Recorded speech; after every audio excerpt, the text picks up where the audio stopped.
Take the mic. Okay. Thank you, and terima kasih banyak, Pak. Selamat datang di America. We're very happy you're with us. Thank you very much. My question relates to infrastructure and public-private partnerships. In your talk, you mentioned the progress that you've been making over the past year, and one of the obstacles to that progress is lack of adequate financing, and one of the solutions is public-private partnerships. These have been slow in forming. The previous government talked about them, but not many were forthcoming. Do you have any advice as to how the private sector, both domestic in Indonesia and internationally, particularly America, can play a more constructive role in Indonesia's infrastructure program? And what are some of the reasons that it's been slow? Do you still believe in public-private partnerships? Thank you very much. Thank you. I want to test my minister. Please answer the question. Pak Tom.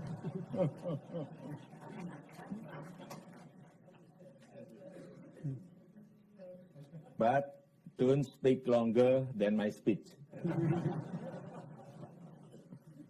Thank you, Mr. President, Mr. Talbot, Congressman Sherman, ladies and gentlemen. So, Jim, I think the answer is very much that we absolutely believe in public-private partnership.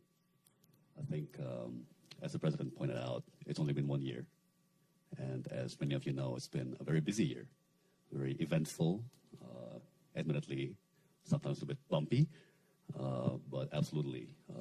I myself, as a trade minister, and I should explain a little bit, in our country, my trade ministry is kind of like a combination of what in the U.S. would be Commerce Department and USTR. So I should cover a lot of domestic commerce. And as such, I travel around the country quite a lot to kind of visit regional markets, village markets, and so on, looking at the domestic commerce. And a lot of times I'm surprised. I run into a reservoir that's under construction, or I run into a power plant, like even a micro one. And the point I'm getting to is basically that I was personally quite surprised, pleasantly surprised by the progress being made on the infrastructure program.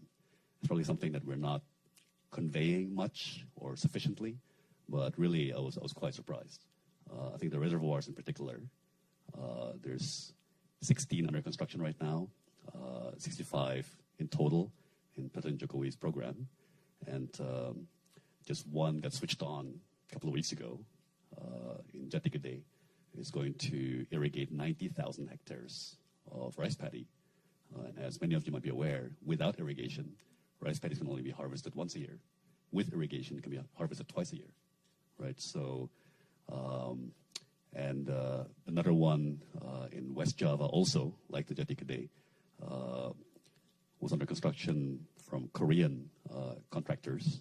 And I saw on the billboard, it's actually a PPP, seems like, between the government of Indonesia and the Korea Exim Bank. So if Congressman Sherman has some positive news about the reactivation of the U.S. Exim Bank, to me, that's very exciting news.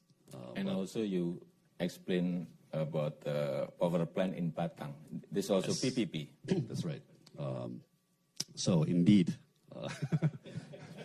oh, tough, without running over my time limit.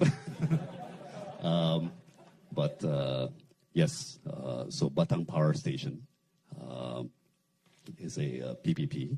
It's designed to be the largest coal-fired power station in Southeast Asia once it's completed. And some of the principals are actually here with us. So perhaps after the event you can discuss with them. But again, it was a project that was stuck for many, many years. And once again, President Jokowi's specialty, things which people say are impossible. Like he just gets in there, hands-on, into the field, and lo and behold, it can be done. So, and that's a huge PPP actually. I think it's more than $3 or $4 billion. But as the president always says, these things take time. They take a process. But personally, many of you know I come from a finance background, so I'm very much a numbers guy. Okay. And the way I look at the program is it goes from 2 to 4, 4 to 8, 8 to 16, 16 to 32, 30 to 64. So these things tend to be slow to gain momentum, but once they do, you know, the snowballing, the magic of compounding can be quite stunning. So it's certainly something that